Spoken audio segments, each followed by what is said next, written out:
Welcome to the second part of solution of this exercise. Now let us solve question number 7. This is 2x upon 3 is equal to 18. See, there is a fraction multiplied with x. So let us separate it so that we can remove it in order to find x.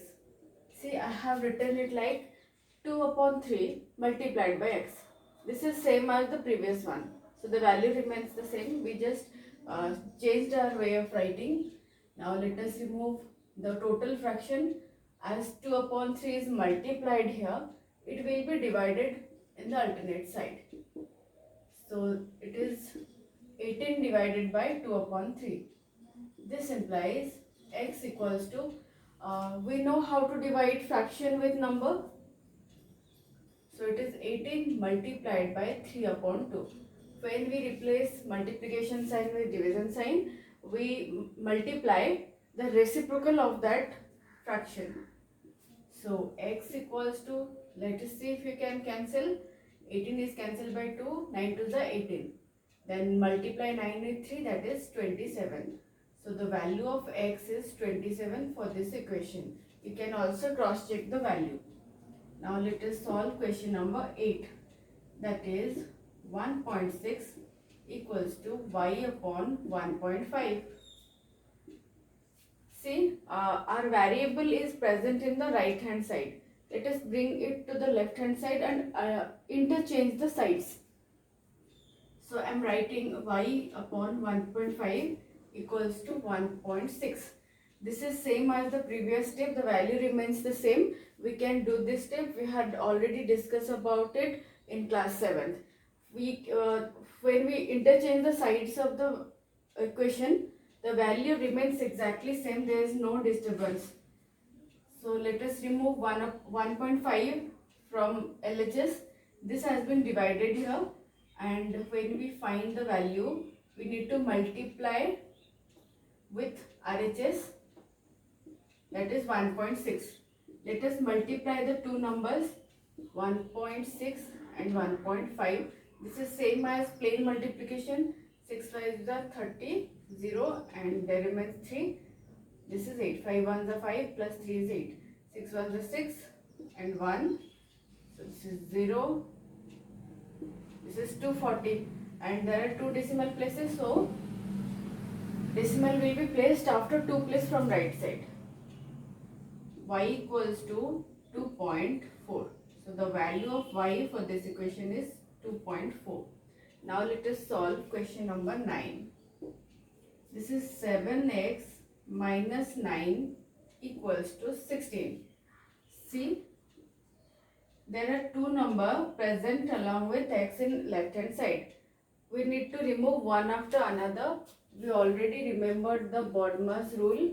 While interchanging transposing the numbers, we need to follow the sequence from right side of Bodmer's rule. So there is a subtraction and multiplication. Subtraction comes first from right side. So we need to do subtraction. We need to transpose 9 first. So this is 7x equals to 16. When 9 will be transposed, sign will be changed. So minus 9 will become plus 9. This implies 7x equals to 16 plus 9 is 25. Now we need to remove 7. 9 has already been removed. So the value of x is now, the number already present will be written first, then the transpose number will be operated. As it was multiplied, will be divided in the next step. So the value of x is 25 upon 7. I hope you are clear. You are getting my points. Now let us move towards another number. Question number 10. That is 14y minus 8 equals to 13. This will be solved same as question number 9. We removed 9 first. Here we are going to remove the number that is subtracted first, that is 8. So So let us write 14y equals to 13 minus 8 become plus 8 here. So 14y equals to 13 plus 8. Let us solve it. That is 21. Now make sure y is alone. Hence remove 14 from y. So y equals to 21 upon 14. Let us cancel it by 7.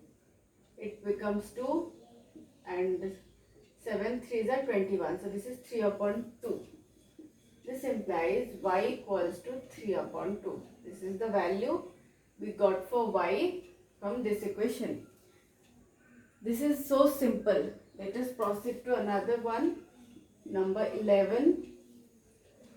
17 plus 6p equals to 9. See, we have two numbers 17 and 6 along with p in left hand side. We have now nothing to do with the RHS side. Just decide which number to be removed first. One is added and another is multiplied. See the sequence from right. Added come first, there is no subtraction, so S is not in our considerations. So we need to remove 17 first here. This implies 6p equals to 9 is already present, so that will be written first, minus 17. This implies 6p equals to 17 minus 9 is 8. The greater number is 17, so its sign is negative. The result sign will have the sign of the greater number. Now find p. Remove 6, so it will be minus 8 divided by 6. See, 8 and 6 have common factor 2, so both of them will be cancelled by 2. 2 4s are 8, 2 3s are 6. So this is 4 upon 3. There is also a negative sign. So it is minus 4 upon 3. This is the answer for this equation. Now last, number 12.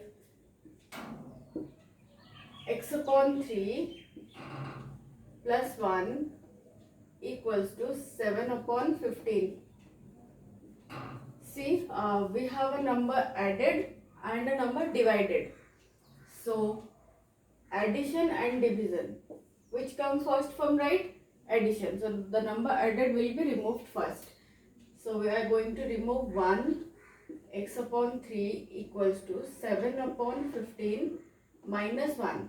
Plus 1 becomes minus 1 after transposing it to another side. So, x upon 3 equals to, now there is a subtraction between a number and a fraction. So take LCM, 15 divided 15 is 1. So 7 into 1 minus 15 divided by 1 is 15. So 1 will be multiplied with 15. This implies x upon 3 equals to 7 minus 15 total divided by 15. This implies x upon 15 equals to 15 minus 7 is 8. 15 is greater, so the sign of 15 will be the result, will be the sign of the result, that is minus 8 upon 15. Now let us remove 3. It has already been solved and simplified. Now let us remove 3. So it will be multiplied with minus 8 upon 15 as it was divided. This implies x equals to, let us check if we can simplify anything. See, there is a common factor between 15 and 3. So 15 is a multiple of 3. 3 5s are 15. So it will be minus 8 upon 5. So this is the result of this equation. I hope you are clear. Solving an equation is so simple. The fraction, because of fraction it followed some more steps, but it is easy. Once you understand, it is very easy. You are going to face solving an equation even in higher class. So do not forget to get it thorough into it. If you have any doubt, comment in the comment section. I will be solving your doubts. Thank you everyone for watching.